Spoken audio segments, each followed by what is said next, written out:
So you know who's in charge for the next 4 years. So all these guys are accommodating that new reality.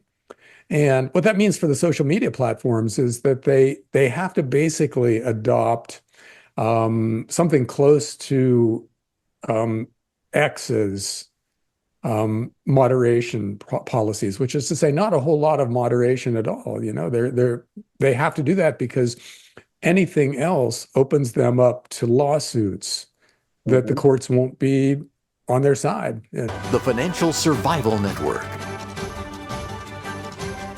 Now more than ever. The Financial Survival Network. And welcome. You are listening to and watching the Financial Survival Network.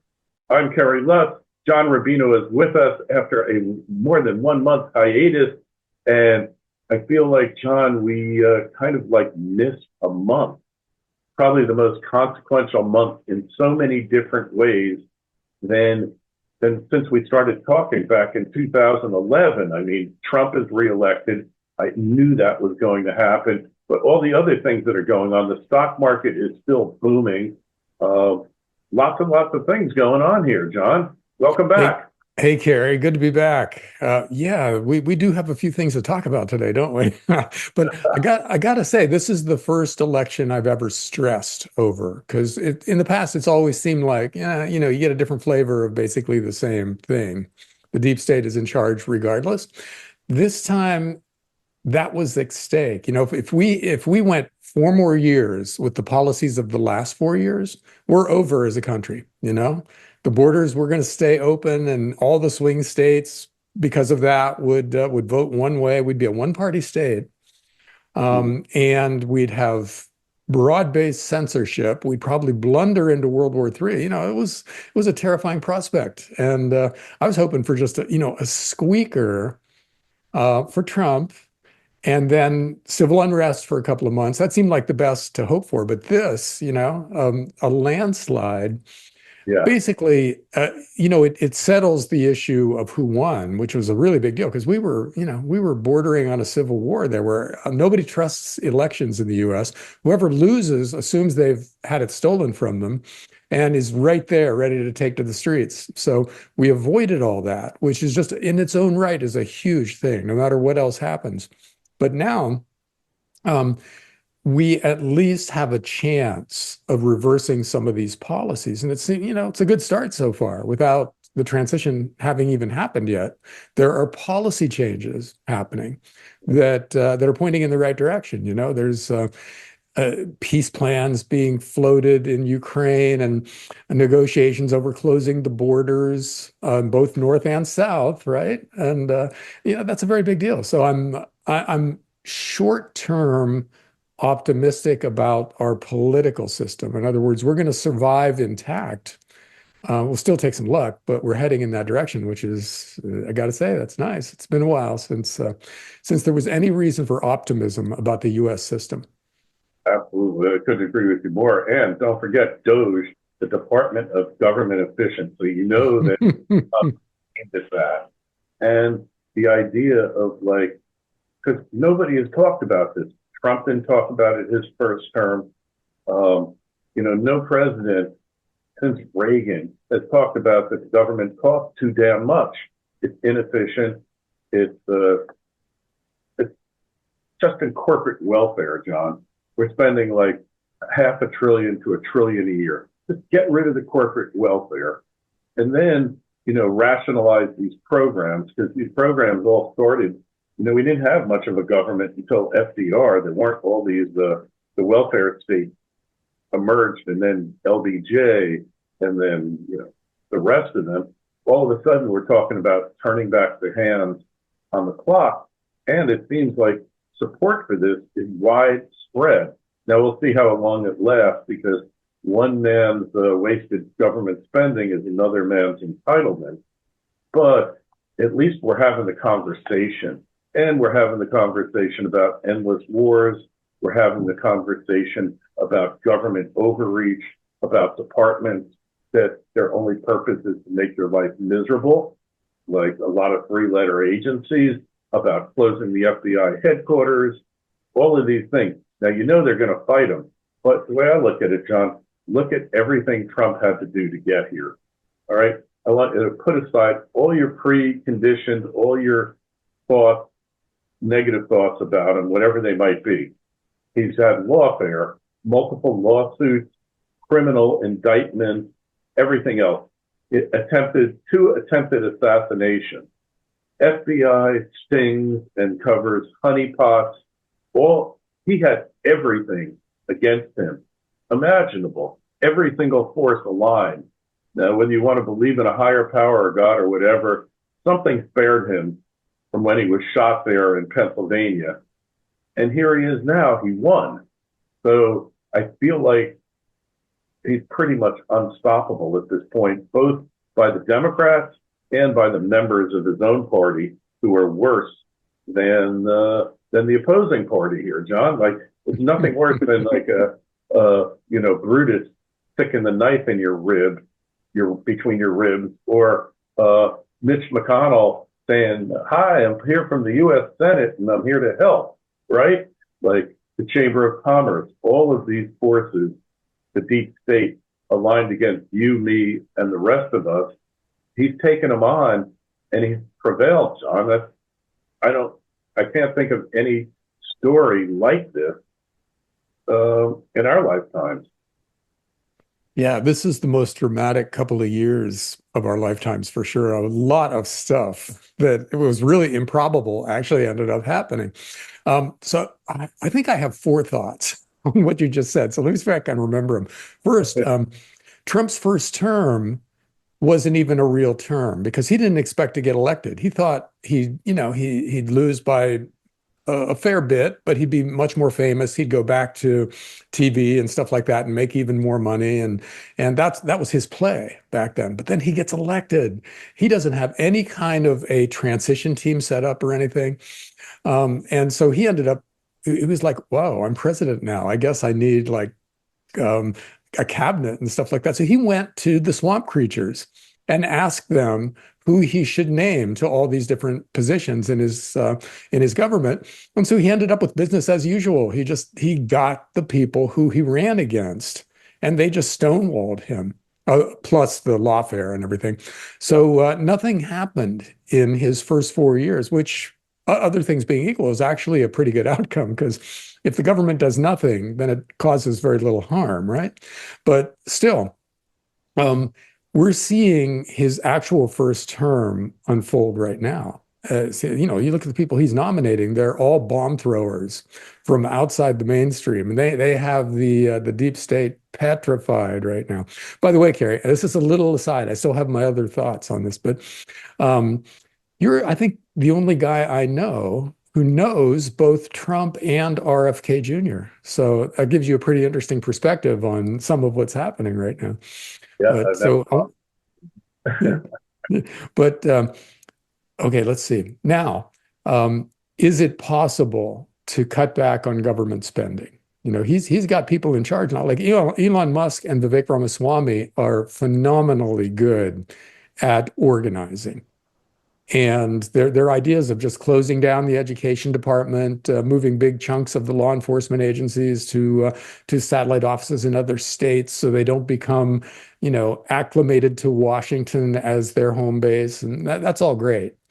And there are things that can be cut, but that doesn't save us. No matter what they do, it does not save us from the gigantic financial crisis that's coming, because we already borrowed too much money. You can't fix debt at government debt at 120% of GDP and total debt at 350% of GDP.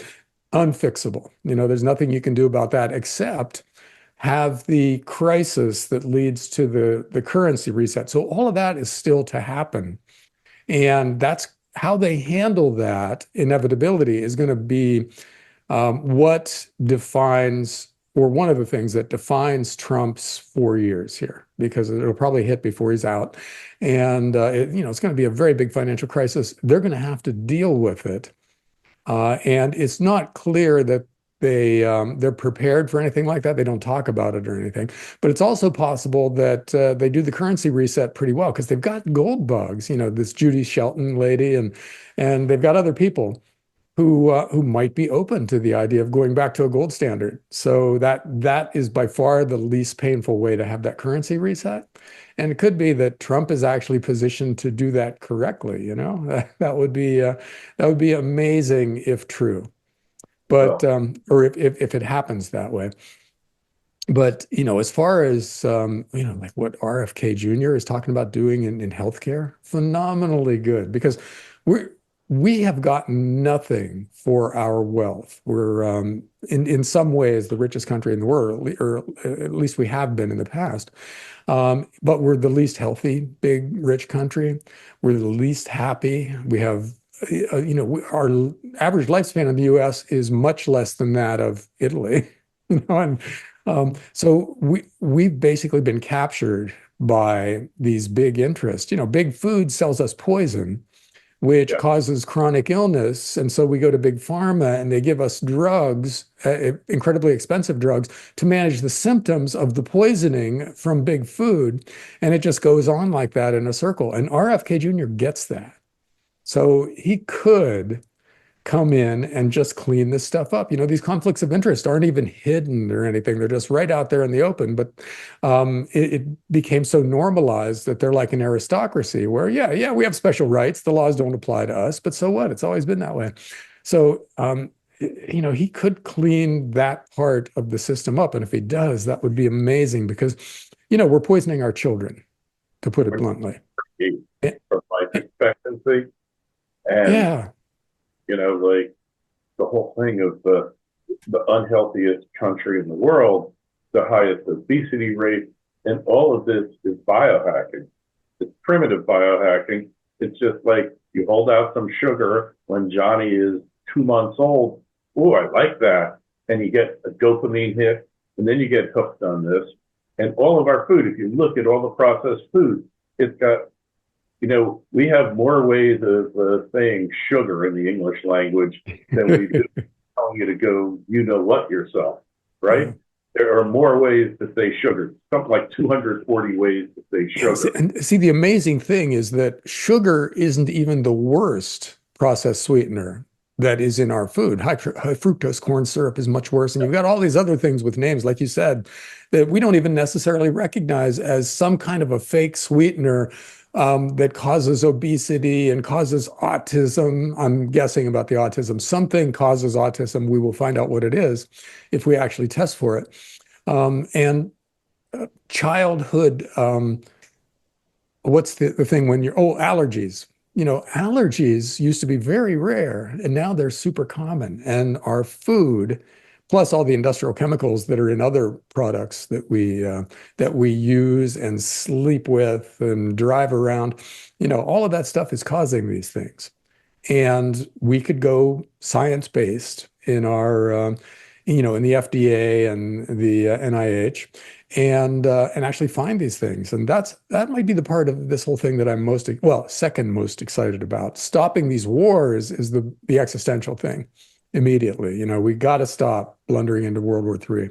And to the extent that we shut down the whole thing in Ukraine and dial back the thing in the Middle East and make some kind of an agreement with China so we're not one mistake by a fighter pilot in the South China Sea away from World War III over there, that gives us the breathing room in which to fix these other things. So, here's hoping it's finally possible to have some optimism about some of this stuff, which is hugely refreshing after the past 4 years. And I think that the polarization we've encountered, whoever caused it, everybody's responsible because you don't listen, you just speak. I think that polarization now, we have a shot at it anyway, is fading away. But going back to the food supply, which to me is elemental. When I heard RFK Jr. speaking, and he was talking about seed oil, like they invented vegetable oil and vegetable shortening. Originally, it was invented for lubrication for machinery before they had petroleum-based lubricant.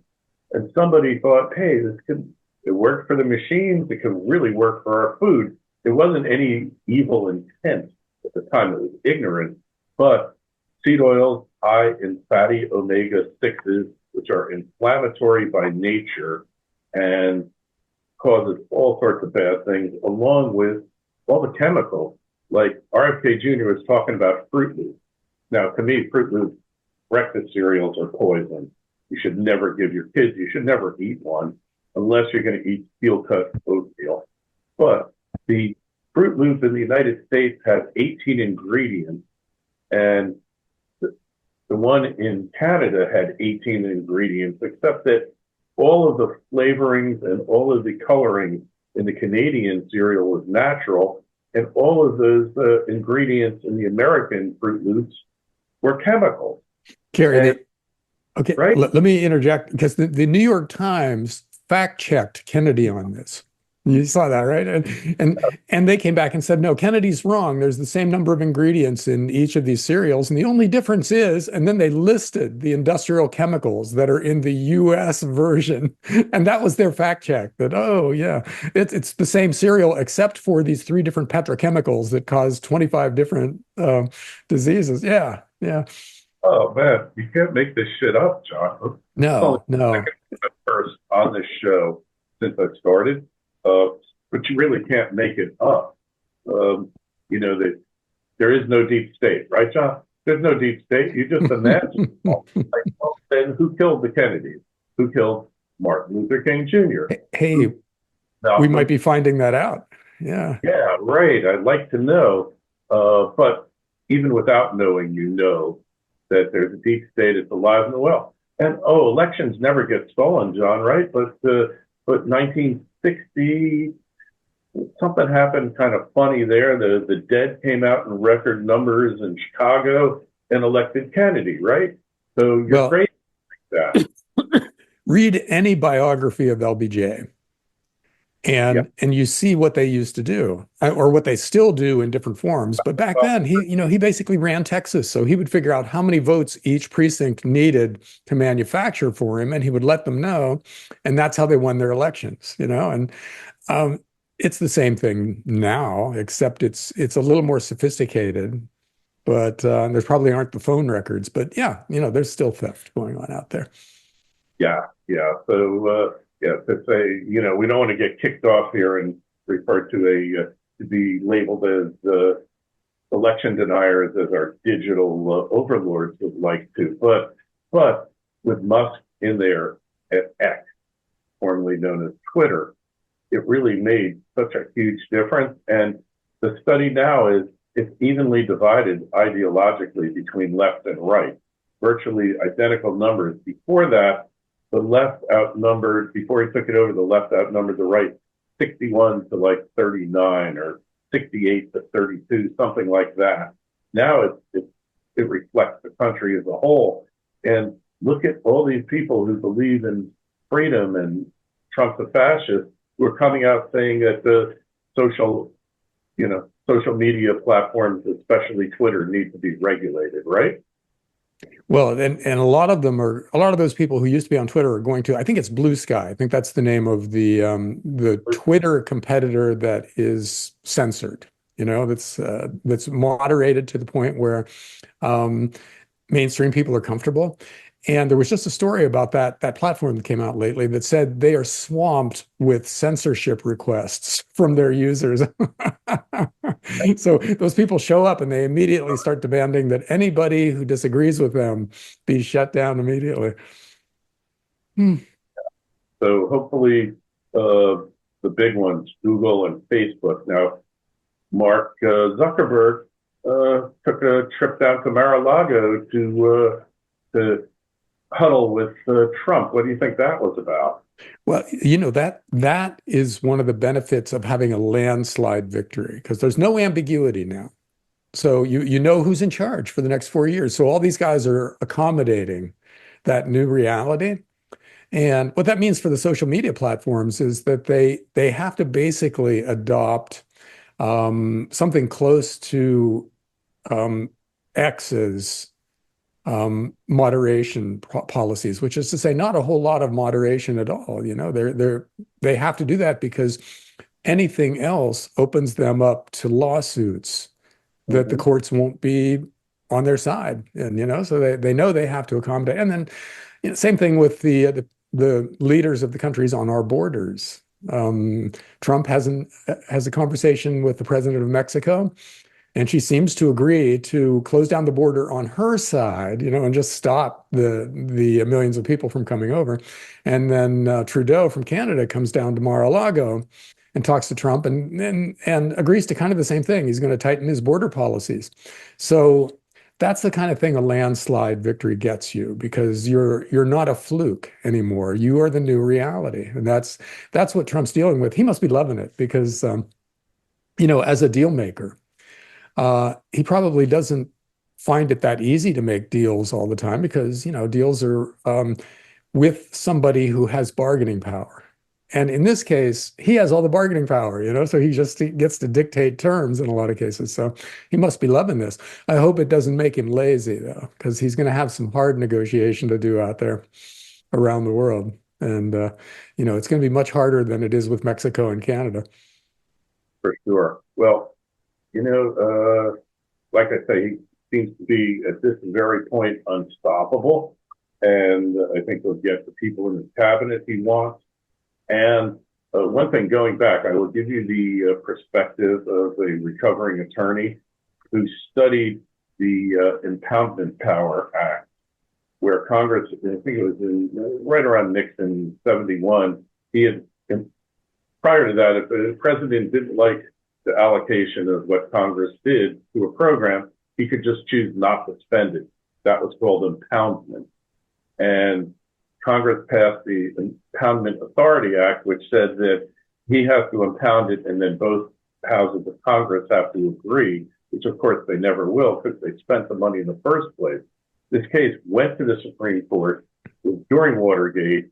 The Congress won, but my sources tell me, and I was talking to somebody who's handling some of the transition for Trump, is they're going to resurrect the impoundment power, and they're going to take it to the Supreme Court. So if he doesn't like what they spend money on, like building some new mansions for Boeing's executive management, he's just not going to choose not to spend the money and then say to Congress, well, stop me. And I don't think it'll lead to a constitutional crisis, but I'm telling you, this is in the game plan. He wanted to do it last time, but he didn't have an attorney general who wasn't trying to stick a shiv between his ribs. So he couldn't do it. This Supreme Court has at least 3 people who would go along with that in a heartbeat. They overturned Roe versus Wade. Yeah. I don't think impoundment is going to be a high hurdle for them. So yeah, that could absolutely happen. And then what the president has is the equivalent of a line item veto, where he can go through the budget bills line by line and decide whether he wants to spend that money or not. That's a revolution. Although, Kerry, we got to remember that 75% of federal spending is, I don't want to say untouchable, but very hard to touch, because the military budget is hard to cut. No. And then Social Security and Medicare are baby boomer priorities. Our generation is not going to take, a 30% cut in our Social Security checks or anything like that. So the efficiency thing has to happen in how these programs are administered, not how much they send us, how much they pay us. And that really limits how much a government with a line item veto can actually cut out of spending. But there will be a lot, even with Social Security being untouchable. A lot of stuff can be cut out of the budget, and it'll be hilarious to watch it, because the screaming when the NGOs out there, like all these non-governmental organizations, they'd get federal subsidies, end up being cut off, like National Public Radio, what's the TV version of that? I forget. But anyhow, those things are going to be defunded in a heartbeat, I would think, and the gnashing of teeth and the tears will be hilarious to watch. Oh yeah, and there's still plenty of ways.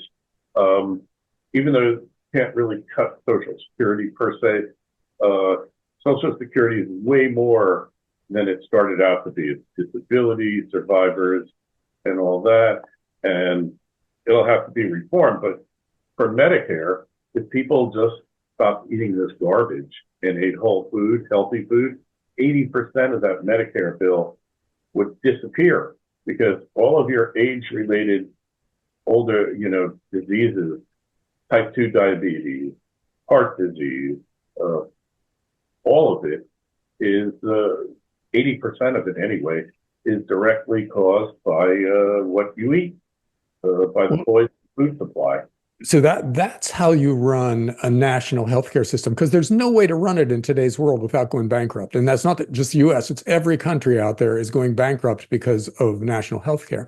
But if you run it with the main priority being creating the most healthy population imaginable, then it's way cheaper. So, and exercise. So the 4 pillars of good health.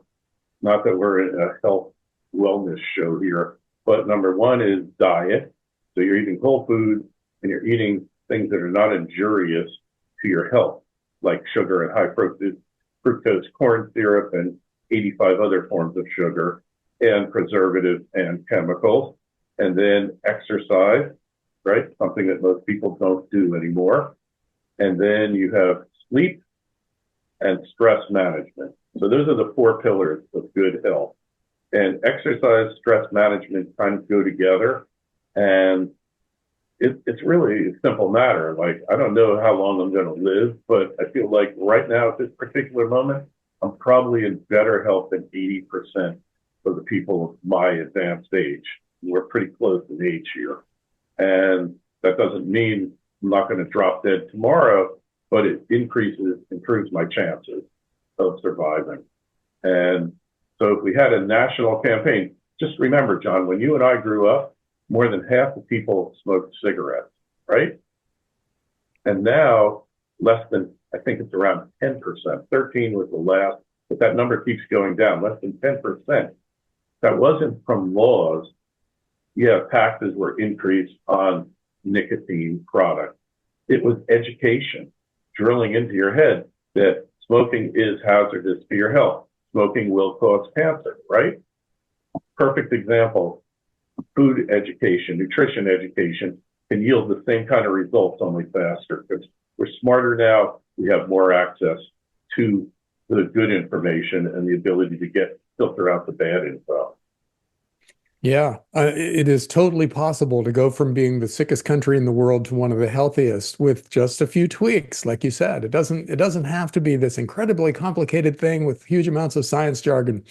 You get rid of the 50 worst food additives, and then you insist that health insurance focus on prevention. And, because how many times have you been to the doctor where they said, we're going to test your microbiome to see if it's optimal? Never. Nobody's ever mentioned that to me either, and they say, well, your blood pressure is this. We can give you these statin drugs for it. Your cholesterol, we'll give you these other drugs for it. That's modern medicine right now. And it's basically a business scam run by public health. And you change that and you change everything. It's so true. The old joke, take 2 and call me in the morning. That's what our medical system has become, pill pushers and big pharma who pays for all these guys to get educated, to get their, right? And then, now we have this healthcare crisis. It is a crisis, and nobody has addressed it as a crisis, John. That's the key, right?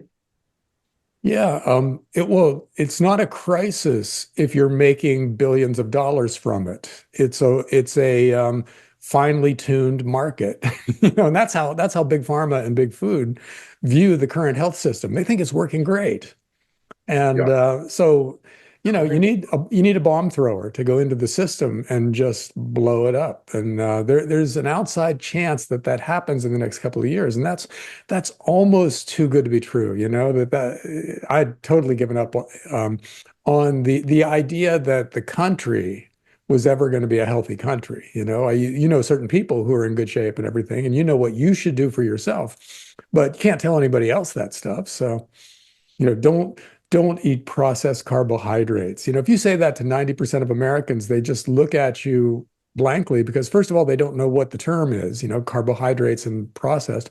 And second of all, that's 80% of their diet. So, if you take away their Mountain Dew and their cookies and stuff like that, they wouldn't have any idea how to function in the world. So yeah, Yeah. having that come from on high, have that be government policy, then all of a sudden people start paying attention to it.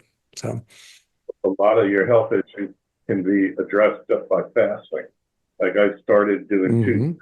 2 and 3 day fast, trying to do one every month, but sometimes it's a little harder than others. And, blood sugar goes down, everything gets better, you lose weight, and autophagy, that's where your body starts digesting all the unhealthy proteins and cells that have accumulated. It's anti-aging, it's all these things. Anti-dementia, that's another thing. Dementia now is often referred to, John, as type 3 diabetes, right? Which means it's blood sugar that makes the brain deteriorate and the nerve cells die. So all these things. Well, we could go on and on about this, but just give me your last one-line summary of what this election meant. Oh, well, it meant a lot of entertainment for libertarians in the next few years because this is going to be hilarious to watch. I mean, it's already hilarious, but it's going to get even funnier when instead of just talking about stuff, they actually start doing stuff. And I can't wait for the video of people walking out of the FBI headquarters carrying a box with all the stuff they had in their offices, and I'm going to Montana now. It's going to be too good to be true. And, RFK Jr. is claiming that he's going to fire the top 400 scientists at the FDA. If that happens, again, let's see those guys carrying their effects out in a box, to go get a real job in the world where they actually have to produce something of value. So it's going to be fun. At the same time, there's going to be at least 2 assassinations in the next couple of years. And that's unavoidable just because the deep state won't go without a fight. So they are going to fight back with serious weaponry, legal and kinetic, and so it's not going to be all fun and games. It's going to be terrifying at different times. And that's the nature of a revolution. So so be it. I think the guys who are making it happen understand that, and they know what they're getting into. And then they voluntarily entered into it, so free will. Hey, Mhm. I love the taste of liberal tears in the morning. Tastes Hey, like victory, John. Kerry, one other, well, there's a bunch more to say about the election, but one other thing that is a result of that is the BRICS movement. Yeah, yeah. And Trump is saying, yeah, if you try to start a new currency, we'll slap you with 100% tariff. And I'm not sure that that's the right way to approach it, because if you try to force people to use your currency, isn't that going to make them want to use it even less? It seems like if Trump came out and said, well, look, we've weaponized the dollar. I'm very sorry about that. It was a huge mistake. From now on, the dollar is going to be a neutral reserve asset. We will not kick people out of the SWIFT system anymore. We will not levy sanctions on people. That's not the role of the manager of the world's reserve currency. I think that would short circuit the BRICS movement. But saying you have to use our currency or we will attack you is not, I don't think that's a good policy. So we'll see, but it seems like a mistake. Let's look at because he threatened Mexico and Canada with 25% tariff to get them to seal the borders, and they're already doing it, or they will do it imminently. Let's just say that what he really wants to do, what are his goals? Make the dollar and the United States fundamentally sound, right? Bring back sound money. And the only way to do that is to get those people, the BRICS, to make a treaty with them, because the BRICS on their own are going to break up, because you have India, China, and Russia, and they have divergent interests, especially China. So that BRICS thing is not going to work anyway, but the dollar will get replaced. But if you can get them to say, all right, we will agree in a treaty not to weaponize the dollar ever again. We will cut down the deficit to no more than like 5% of GDP, right? And you undertake a whole bunch of things because treaties are the law of the land. They're up there with statutes, right? So he does a treaty with these countries and then shoves it down Congress's throat, and then Congress is forced to cut spending because there's a treaty that they have to, right? They tried to do this with the International Small Arms Treaty by banning small arms. The U.S. never signed on to it, and it seems to have never gone into effect. It's exactly the same thing, I think. Got to look at it strategically, because Trump doesn't just do something. He's got a goal in mind when he did it. And probably the goal is to not weaponize the dollar again and to normalize Russia again, to bring them back into the fold, because that will be part of the deal that happens when, assuming he can settle the Ukraine war, all of the sanctions against Russia, a pledge to never, and an international treaty never to weaponize a currency again. That, I think, is the end goal. Well, yeah, okay, but that's what I'm saying, is that he could go straight there without picking this particular fight, because by threatening these tariffs, he's just doing what the government of the U.S. has been doing for the last several decades that led to the creation of the BRICS. So yeah, if he just did all the stuff you just said, that would be a better way of going about it. Just saying, look, we're going to be neutral again. The dollar is something you can all hold as a reserve asset, and we won't cheat and we won't abuse you. So I don't think he has to go through the whole, All right, start, well, making a threat to begin with and then negotiating backwards from that. That's all I'm saying, is that'll be counterproductive. yeah, let's just hope can bring this senselessness to an end. Even Martin Armstrong, I was at his conference. He was optimistic, but he thinks in 26 to 28, it's going to be major problems in the world. He doesn't know whether it's the dollar or, he doesn't know what the cause is. He can only say what this system is telling him. And by the way, John, I'm almost done with my book with Martin Armstrong. It's entitled The World According to Martin Armstrong, my decade-long conversation with the master forecaster, going through every single interview I ever did with Martin, summarizing them, and basically getting a foreword from Martin on the book. And it'll be available hopefully in the next couple of weeks. Kerry, I can't wait to see that. Let me have a copy when it's available, and I'll post an excerpt on Substack. Great. Yeah. Excellent. Yeah.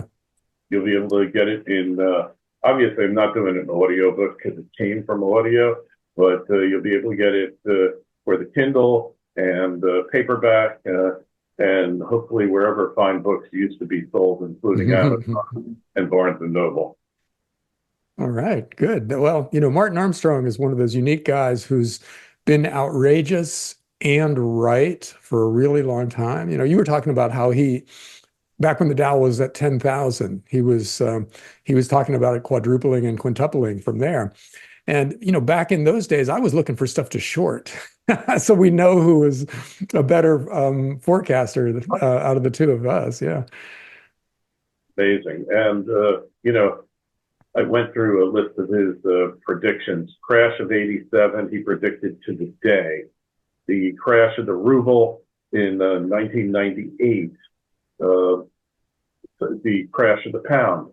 So many of these events, the guy has been spot on. So I don't know how he does it, whether he's using astrology or he says Socrates, his computer system. However he's doing it, he's got an enviable record that few out there can match. So, hey, make sure you go over to John's Substack, rubino.substack.com, and link is in the show notes for this interview. We'll just have to go over to financialsurvivalnetwork.com. You'll see the show notes. And while you're there, sign up for your newsletter. We are up to 60,000 subscribers now, John, and we're shooting for 100 hopefully by mid 2025. All right. Well, great talking to you, Kerry. Let's do it again soon.